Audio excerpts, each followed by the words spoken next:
Sanbalani, welcome back to my channel. Welcome back to Mkosnophile. Thank you very much for coming. Please kindly subscribe or like a video, share a video as well. Nokubuka ama advert. Yeah, thank you so much, you guys, if you do not skip those ads. So i-update ke namhlanje endabeni yaseLusikisiki, you guys, ekuthiwa ke ukhona Sekboshwe laphana okuthiwa ke wena ungqondongqondo when it comes to abantu abawu-18 ababulawa laphana ngaseLusikisiki Eastern Cape. Just like I promised you guys, ngathi ngizoza ne-update mangabe kukhona okuvukayo. Siyakhumbula kwaboshwa ubhuti uSipho Soxolo Miyekethe nabanye ubhuti abawu-3 abavela kuthiwa sebeboshiwe ke concerning indaba yokubulawa kwabantu eLusikisiki.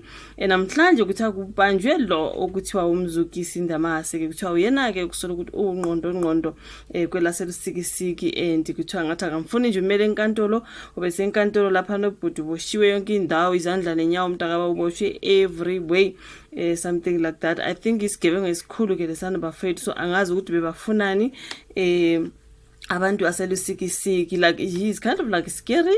Kuthiwa ke umuntu ovele ophakathi ejele, mhlawumbe yonke lento yokubulawa kwabantu uyibophe nje wayihlanganisa yena engaphakathi eyihlanganisa nabantu abangaphandle.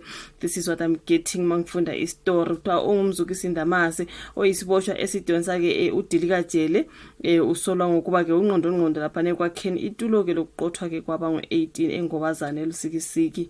So ukuthi bevele enkantolo emva kokuthi aboshwe uthi sibongekwe ummeli sathi sizozimela sona enkantolo ke siboshwa esidonsa udilika jele esisola ngokuba ungqondongqondo kwakheni itulo lokuqothwa kwabantu abangu-18. So umzukisi ndamase uneminyaka u-46 uvele enkantolo yemantshi yaseLusikisiki ngolwesine ekuseni, which is namhlanje, in case you are watching i-video seke kusasa. Yena nabanye abayisithupha ke babhekene namacala okubulala ngo-18 na ukutholakala ke nezibhamu ezingeke emthethweni. Umbuzo wami ukuthi ubebafuna ndaba abantu baseLusikisiki mhlambe isitha somndeni, like really all 18 of them bebafuna phansi nje, and for what? So bekuqiniswe ke ezokuphepha laphana ngesikhathi engene enkantolo undamase efake i-overall, ekuthiwa efake i-overall enjani red. Ayichange bafethu, ngizombeka ke on my screen. Yena nabanye abayisithupha babhekane namacala okubulala u-18 na ukutholakala bephethe izibhamu. Befake overall ebomvu lapha efaswe ke wakinatelwa ke ngoza nkosi nangamaketa ngizandla nemilenze kwahlanganiswa. Kuthiwa bekunzima nje even kuzisula umjuluko ke ngendlela ke ade kinatelwe ngayo enyakanyakaze egebisa ikhanda nje emaceleni futhi nje ebombe nomlomo. Bezoyenza uboshiwe lo yamuntu ke uboshwe yonke indawo ke mntaka angeke inkantolo bigcwele izihlobo zabagilwa ke nabantu ade bezoseka.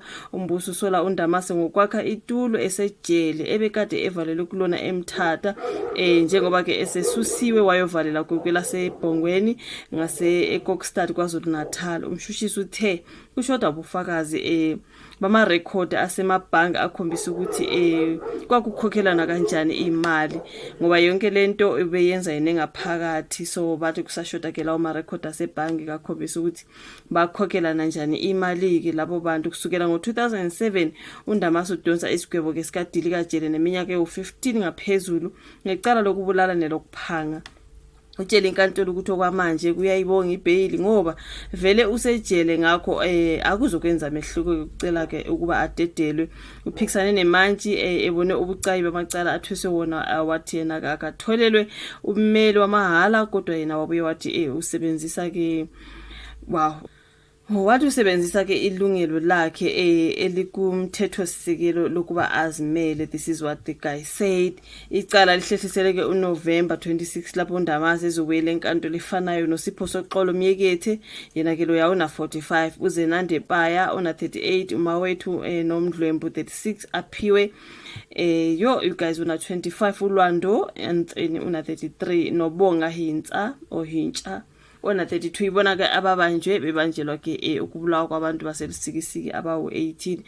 Mangabe uyakhumbula you guys, kunabantu abawu-18 umndeni owawuhlangene ngathi kwakuzoba ke nomsebenzi mhlawumbe wesikhumbuzo, something like that, kuthiwa khona abashona like last year. So bezokwenza umsebenzi wesikhumbuzo kwase kufika ke igebengu zafike zabangenela badudula, ngathi futhi abadubula same time wangena kulo muzi ade behlangene khona badubula baya komunye umuzi kade bezovuka beyakhona ngakusasa something like that njengoba kuyifamily A1 bafike nako badubula abanye futhi so bonke abantu abashona ke bawo 80 mntakabawo so kuba nje labo bhuti ke siyabona namhlanje basekuthiwa kuba nje lo kuthiwa ngakusola ngathi uyena ungqondongqondo kuyo yonke lento mina bengicabanga ukuthi lo yasiphoso xolo myekethe mhlawumbe uyena ungqondongqondo kuthiwa nawu ungqondongqondo lo oboshwe ngamaketani uboshwe yonke indawo ke mntakabawo kuthiwa hayi nangu umuntu nangu so hey angazi bafethu I'll keep on updating you okwenzekayo ngodaba lwaseLusikisiki and abantu bakamlimi bashona ngendlela ebhlungu